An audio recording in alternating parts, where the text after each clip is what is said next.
Hi everyone and welcome to current affairs funda. आज की इस वीडियो में हम लोग कुछ सिटिंग अरेंजमेंट एंड कुछ पजल के क्वेश्चन देखेंगे, साथ में कुछ एक आध मिसलेनियस टॉपिक भी यहाँ पे हम लोग डिस्कस करने वाले हैं। सो ये जो सारे क्वेश्चंस हैं ये मैंने ऑलिव बोर्ड की साइट से लिए हैं। ऐसे ही सिमिलर टाइप के क्वेश्चन की प्रैक्टिस के लिए आप लोग इनकी साइट को विजिट कर सकते हैं, साथ ही इनकी जो टेस्ट सीरीज है उसको भी फॉलो कर सकते हैं, जिसका लिंक आपको डिस्क्रिप्शन बॉक्स में प्रोवाइड करवा दिया जाएगा। चलिए फिर शुरू करते हैं इस वीडियो को। देखो यहाँ पे गिवन है कि 8 persons each are standing in row 1 and row 2 facing north। तो आपके 8 पर्सन जो हैं वो रो 1 में और रो 2 में खड़े हैं, कैसा फेस कर रहे हैं? आपका नॉर्थ की ओर फेस कर रहे हैं। Distance between any 2 person standing adjacent to each other is same. तो जो डिस्टेंस है किसी भी 2 पर्सन का जो कि एडजेसेंट खड़े हैं वो सेम है। ठीक, तो जैसे आपके रो में पर्सन खड़े होते हैं उनका डिस्टेंस आपका सेम होता है, वैसे ही यहाँ पर भी सेम है। ठीक, और यहाँ पे 8 पर्सन ईच खड़े हैं, यानी कि रो 1 में भी 8 आएंगे और रो 2 में भी 8 आएंगे। मे बी जल्दीबाजी में आप 8 पर्सन पढ़ के और रो 1 और रो 2 पढ़ के इस तरीके से 4-4 बना सकते हैं, तो प्लीज ध्यान दीजिएगा लैंग्वेज पर। आगे कह रही है each person from row 2 is standing exactly behind one of the person from row 1। तो ईच पर्सन जो है रो 2 का वो एग्जैक्टली बिहाइंड है किसके? रो 1 के। ठीक, तो एग्जैक्टली बिहाइंड है रो 1 के और दोनों ही कैसा फेस कर रहे हैं? नॉर्थ फेस कर रहे हैं। देखो जब भी ऐसा क्वेश्चन आता है जल्दी से आप मूव करा करो इसके स्टेटमेंट पर और नजर डालने की कोशिश करा करो कि कहीं भी यहाँ पे रो 1 और रो 2 टाइप का कीवर्ड गिवन है या नहीं, किसी भी वेरिएबल को लेके। अगर वो गिवन है तो उसे आप रख लें, मतलब लिख लें, जैसे कि लिख के रख ले, इसलिए क्योंकि जैसे कि आपको ये कहा गया है, आपने पूरा क्वेश्चन कर लिया और फिर लास्ट में या फिर बीच में सेकंड लास्ट में आपसे ये कहा गया कि आपका जो बी है वो सेकंड रो में आएगा और आपकी पॉसिबिलिटी यही थी कि आपका बी जो है वो फर्स्ट रो में भी आ रहा था एंड सेकंड रो में भी आ रहा था, तो फिर वो पॉसिबिलिटी जो है वो आपकी बाद में जाके कट होगी। आप पूरा क्वेश्चन 2 पॉसिबिलिटी में बनाते रहेंगे, इसलिए बेहतर है कि आप उस पॉइंट को पहले से ही पकड़ लें। तो ये आपके कीवर्ड्स होते हैं जिनको मैं बताती हुई चलती हूँ और ये बीच बीच में ही क्वेश्चन के बताए जा सकते हैं, इन पर अलग से वीडियो बनाकर या फिर ओरली नहीं बताया जा सकता है। चलिए फिर स्टार्ट करते हैं। तो यहाँ पे फिर कहा गया है कि A is standing third to the left of F. A जो है वो थर्ड टू द लेफ्ट है एफ के, तो A third to the left है ए के, सो 1 2 3 एफ यहाँ पर आ जाएगा। अब ये रो 1 है या रो 2 है हमें नहीं पता, लेकिन हमें ये पता है कि रो 1 एंड रो 2 दोनों ही आपका नॉर्थ फेस कर रहे हैं, तो हम इसको सीधा सीधा बैठा देंगे। देन एफ के बारे में कह रहे हैं who is standing third to the left of M. F जो कि कैसे है आपका स्टैंडिंग खड़ा हुआ है third to the left of M, M की थर्ड टू द लेफ्ट में। ठीक, तो एम के 1 2 3 थर्ड टू द लेफ्ट में क्या आ जाएगा? आपका एफ आ जाएगा। Okay, then M is standing exactly behind B. तो एम जो है वो एग्जैक्टली बिहाइंड है बी के। अब देखो एग्जैक्टली बिहाइंड है यानी कि जो बी की सीट होगी और जो एम की सीट होगी उनकी पोजीशन सेम होगी, है ना? पोजीशन सेम होगी तो यानी कि यहाँ पर बी के इधर यानी कि लेफ्ट साइड में बाकी सीट्स लगी हुई होंगी। एग्जैक्टली बिहाइंड का मतलब वही होता है कि इनकी पोजीशन जो है वो सीट की भी सेम होगी, क्योंकि रो में जब पर्सन बैठते हैं तो वो इसी तरीके से तो बैठते हैं। आप बैठालते हो तो 1 के पीछे 1, 2 के पीछे 2, 3 के पीछे 3, ऐसे ही तो बैठते हैं। ऐसा थोड़ा ना होता है कि 1 सीट यहाँ पर है, इनकी यहाँ पर हो गई, ये यहाँ पर हो गई, ऐसे करके डिजाइन में थोड़ा ना बैठते हैं, वो सीधा सीधा स्ट्रेट बैठते हैं। ठीक, अब देखो यहाँ पे ये कह रहे हैं कि B who is standing to the immediate left of D। तो B जो है वो इमीडिएट लेफ्ट है D के, तो D आ जाएगा यहाँ पे और M के बराबर में भी हम एक सीट बना देंगे, बिकॉज अगर ऊपर D के लिए सीट है तो नीचे भी कोई पर्सन इसके एग्जैक्टली पीछे होगा। ठीक, क्योंकि B और M की पोजिशन हमें एग्जैक्टली बताई गई है। Then 3 person are standing between C और E who is standing adjacent to M। तो C और E के बीच में आपके 3 पर्सन आएंगे और E जो है वो एडजेसेंट है किसके? M के। तो अगर मान लो E यहाँ पर आता है, सो 1 2 3 का गैप करके आपका C यहाँ आना चाहिए, बट C यहाँ नहीं आ सकता बिकॉज यहाँ पे तो आपका F गिवन है, इसलिए E यहाँ पे नहीं आएगा। E यहाँ पर आएगा 1 2 3, C यहाँ पर आएगा। ठीक, then G is standing third to the right of H who is not standing at the end of the row। तो G जो है वो third to the right है किसके? H के, और H जो है वो end में नहीं है रो के। ठीक, अब देखो इसको लेकर देखोगे तो अभी कई पॉसिबिलिटी आएंगी, जैसे कि अगर मान लो H यहाँ पे लिखते हो तो G यहाँ आ सकता है क्योंकि रो के बारे में नहीं बताया है। देन H यहाँ लिखते हो तो G यहाँ आ सकता है, H यहाँ लिखते हो तो G यहाँ आ सकता है। तो देखो 2 पॉसिबिलिटी इसमें से निकल रही है, एक इसमें से आपकी एक तो चलो इसमें फिक्स हो ही रहा है, 2 इसमें से निकल रही है।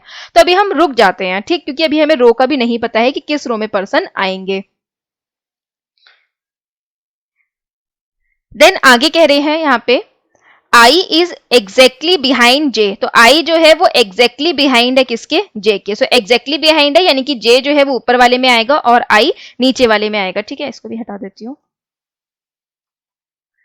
ठीक, then K and L are standing at the end of the row, K और एल जो है वो कैसे खड़े हैं, एंड में खड़े हैं रो के। तो के और एल इस तरीके से आएंगे, इन दोनों में से ही कोई अपनी अपनी जगह आएगा। ठीक, एक लेफ्ट हैंड पे ऊपर वाली रो में और एक राइट हैंड पे नीचे वाली रो में। आगे कह रहे हैं यहाँ पे no one is standing behind L, L के बिहाइंड कोई भी नहीं खड़ा है। तो अगर देखो एल को मैं यहाँ पे लिखती हूँ तो इसके बिहाइंड कौन आ जाएगा, ए आ जाएगा।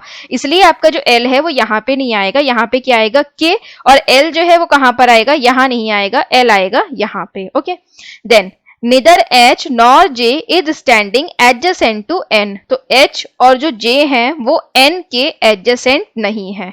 ठीक, एच और जे जो है वो एन के एडजेसेंट नहीं है, ये हमें यहाँ पे ध्यान रखना है। Then only one person is standing between N और पी, एन और पी के बीच में आपका एक का यहाँ पे गैप आएगा। Then O is also standing in a row, O जो है वो भी आपका रो में खड़ा हुआ है। अब देखते हैं कि यहाँ पे हमें कहाँ से पिक करना है पॉइंट को। तो एच और जी लेंगे, एच और जी इसलिए लेंगे क्योंकि स्पेस ज्यादा है। ठीक, दूसरा इसके जो सेकंड वाली रो में पॉसिबिलिटी थी वो कट गई बिकॉज एल हमारा फिक्स हो गया। तो पॉसिबिलिटी ये है कि एच या तो यहाँ पर आएगा या फिर यहाँ पर आएगा। मान लो एच यहाँ पे लिखती हूँ मैं और जी को यहाँ लिखती हूँ थर्ड टू द राइट में एच के, तो यहां पर आप देखोगे जे और आई कहां आ जाएगा, जे यहां पर आ जाएगा, आई यहां पर आ जाएगा। ठीक, देन एन और पी में एक का गैप आएगा और जे और एच दोनों के ही आपका एडजेसेंट एन नहीं आएगा। तो आप देखोगे एन और पी में जब एक का गैप आएगा तो एन और पी कुछ इस तरीके से आएंगे। दोनों ही कंडीशन में आपका जो एन है वो एच के और जे के एडजेसेंट आएगा। तो इसलिए आपकी जो एच की कंडीशन है वो यहाँ पे नहीं बनेगी, एच की कंडीशन बनेगी के पास। तो यहां पर हम एच को लिखेंगे 1 2 3, जे को हम यहां लिखेंगे। ठीक, एंड इसी के अकॉर्डिंग जे यहां पर आ जाएगा, आई यहां पर आ जाएगा।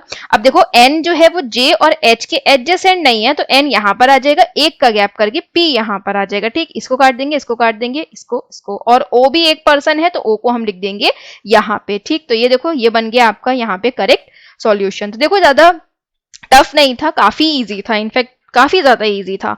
बस थोड़ा सा ट्रिकी क्यों था, थोड़ी सी लैंग्वेज में डिफरेंस था। जैसे कि यहाँ पे M is standing exactly behind B, अगर आप इसको बिल्कुल सही तरीके से समझ पाते हैं तो आप एकदम सीट बना लेंगे, अदरवाइज आप इसकी पॉसिबिलिटी में अटके रहेंगे। तो लैंग्वेज का बहुत फर्क होता है। जब भी आपके पेपर में कोई नया पैटर्न का क्वेश्चन आए तो उसकी जो लैंग्वेज है उसको ध्यान से पढ़ना। अगर आप, और दोनों लैंग्वेज में करके देखना, हिंदी में भी और इंग्लिश में भी। कई बार ऐसा होता है कि अगर आप इंग्लिश के स्टूडेंट आप इंग्लिश के स्टूडेंट हो फिर भी आपकी कोई मतलब आपको लग रहा है कि इसमें ये पॉसिबिलिटी हो सकती है और वर्ड क्लियर नहीं हो रहा है, तो आप हिंदी में ट्रांसलेट करके, मतलब हिंदी में जो आपका ऑप्शन आता है, ट्रांसलेट नहीं, जो ऑप्शन आता है चेंज करके वहां पर जाके आप जरूर देखिए, मे बी आपका हिंदी में क्लियर हो जाए। ठीक, या फिर अगर आप भले ही हिंदी मीडियम के स्टूडेंट हो लेकिन आपको हिंदी में कंफ्यूजन हो रहा है तो आप लोग इंग्लिश में चेक करें। ठीक, पहला क्वेश्चन है who is standing third to the right of N, N के थर्ड टू द राइट में कौन है। सो एन के थर्ड टू द राइट में कौन है, 1 2 एंड 3। तो यहाँ पे कौन बैठा है, कोई भी नहीं बैठा है, नो वन। तो ऑप्शन नंबर 5 करेक्ट आंसर होगा। Then who is standing second to the right and second to the left of F respectively, आगे इन्होंने रिस्पेक्टिवली वर्ड लगाया है।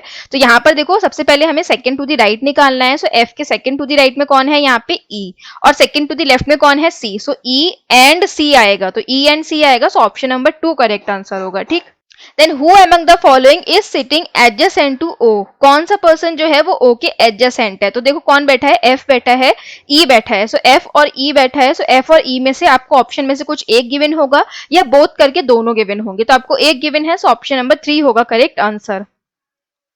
Then how many person are standing between H और B, H और B के बीच में यहाँ पे कितने पर्सन है। सो 1 2 3 एंड 4, 4 पर्सन है। सो ऑप्शन नंबर 4 होगा correct answer. Alpha numeric series पर आ जाते हैं।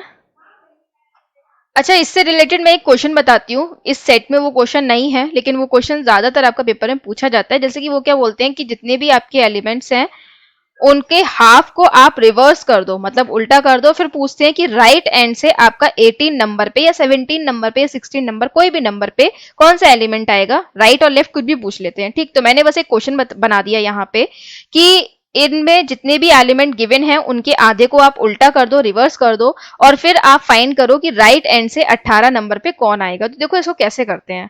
अगर आपने थोड़ी प्रैक्टिस कर रखी है तो आप इसे बिना पेन पेपर के करते होंगे। मैं 101% कंफर्म होकर ये कह सकती हूँ कि अगर आपने थोड़ी प्रैक्टिस करी है तो आप ऐसे करते होंगे। लेकिन जिनकी प्रैक्टिस नहीं है, जिन्हें नहीं पता है, उनके लिए मैं ये कॉन्सेप्ट बता रही हूँ कि इसमें क्या करना होता है। जैसे कि 1 2 3 4 5 6 7 8 9 10 11 12 13 14 15 16 17 18 19 20 21 एंड 22। ठीक, कितने एलिमेंट्स हैं आपके? 22 हैं। तो अब 11 यहाँ पे फाइंड करो। तो 1 2 3 4 5 6 7 8 9 10 11 12। ठीक, तो 12 आ रहा है तो यहाँ पर आके आपका 11। ठीक, यहाँ पर आ गया आपका 11। काउंट अच्छे से करना, काउंट में गड़बड़ नहीं होनी चाहिए। अब देखो, या तो अब जैसे कि मैंने यहाँ पर तो क्या करा, मार्क लगा दिया, ठीक, पेन से चला दिया। लेकिन आप तो पेन नहीं चला सकते वहां कंप्यूटर पे, तो आप क्या कर सकते हो, आप अपनी फिंगर रख सकते हो। ठीक, आप 5 पर क्या कर लो, अपनी फिंगर रख लो। ठीक है, फिंगर इस तरीके से रख लो, इसको छुपा लो ऐसे करके। ठीक, मैं ऐसे ही करके बता सकती हूँ आपको। ठीक, आप 5 को ऐसे करके छुपा लो। अब मान लो आपकी फिंगर जो है वो यहाँ पे रखी हुई है, और आप ये मान लो अपने मन में कि अब मुझे जब काउंट करना है यहां तक आने के बाद, ठीक, तो इसके आगे जब मैं इस तरीके से चलूंगा या फिर चलूंगी तो मैं 5 से काउंट ना करके आगे से काउंट करूंगी, बिकॉज ये तो पलट गया है ना, एच इधर आ गया है, 5 इधर चला गया, ये पूरी अल्फाबेट सीरीज जो है वो पलट गई है। ठीक, जब पलट गई है तो आप क्या करोगे, 1 2 3 4 5 6 7 8 9 10 11 तक काउंट करोगे, और फिर 11 के बाद यहां आ जाओगे 12 13 14 15 16 17 और 18, इस तरीके से काउंट करोगे। ठीक, तो यहां पर क्या आएगा आपका 18 नंबर पे स्टार आएगा। तो इस तरीके से ये होता है एक पैटर्न इसको सॉल्व करने का। ओके, तो बताइएगा कि ये हेल्पफुल रहा या फिर नहीं। ऐसे ही ट्रिक्स जो है वो क्वेश्चंस को देखते हुए हम लोग करते रहेंगे। पहला क्वेश्चन है यहाँ पे, how many such symbols are there, ऐसे कितने सिंबल्स हैं which are immediately followed by a number, जो कि इमीडिएटली फॉलो कर रहे हैं नंबर को, एंड प्रीसीडेड बाय अल्फाबेट, और प्रीसीड कर रहे हैं अल्फाबेट को। तो पेयर कैसे बनेगा, सिंबल पीछे अल्फाबेट आगे नंबर। ठीक, तो देखो सिंबल पीछे अल्फाबेट आगे नंबर, एक पेयर मिल गया। देन सिंबल पीछे अल्फाबेट है, नहीं है। सिंबल पीछे अल्फाबेट है, आगे नंबर है, नहीं है। देन सिंबल पीछे अल्फाबेट है, क्या आगे नंबर है, नहीं है। और इसके अलावा सिंबल ही नहीं है, तो खाली एक ही पेयर आपको मिला। सो ऑप्शन नंबर 2 होगा करेक्ट आंसर 1। Then next है, which element is 6 to the right of the alphabet which is second from the left end? Which element, ऐसा कौन सा एलिमेंट है जो कि 6 to the right है, 6 to the right है of the alphabet which is second from the left and. अब देखो ध्यान देना, यहां पे तो इन्होंने एलिमेंट वर्ड का यूज करा है, लेकिन यहां इन्होंने किसका यूज करा है, अल्फाबेट वर्ड का यूज करा है। तो यहां पे जब आप लेफ्ट एंड से काउंट करोगे तो आप अल्फाबेट काउंट करोगे 1 and 2। अब जी जो है, जी के अब आपको 6 to the right में जाना है। सो 1 2 3 4 5 6, तो यहां पर क्या आएगा आपका डब्ल्यू। सो ऑप्शन नंबर 1 होगा करेक्ट आंसर। आप ध्यान रखेंगे कब इन्होंने एलिमेंट की बात कही है, कब इन्होंने अल्फाबेट की बात कही है, कब यहाँ पे नंबर की बात कर रहे हैं, और कब यहाँ पे सिंबल की बात कर रहे हैं। ठीक, तो इन वर्ड्स को ध्यान रखना बहुत जरूरी है, क्योंकि ये एक ऐसी मिस्टेक है जो आप कर लेते हो लेकिन आपको लगता है कि नहीं मेरा आंसर जो है वो 100% कंफर्म है, आपको खुद पता नहीं चलता जल्दीबाजी में। ठीक, और ऐसा होता है क्योंकि टाइम की प्रॉब्लम होती है, टाइम बहुत जल्दी भागता है।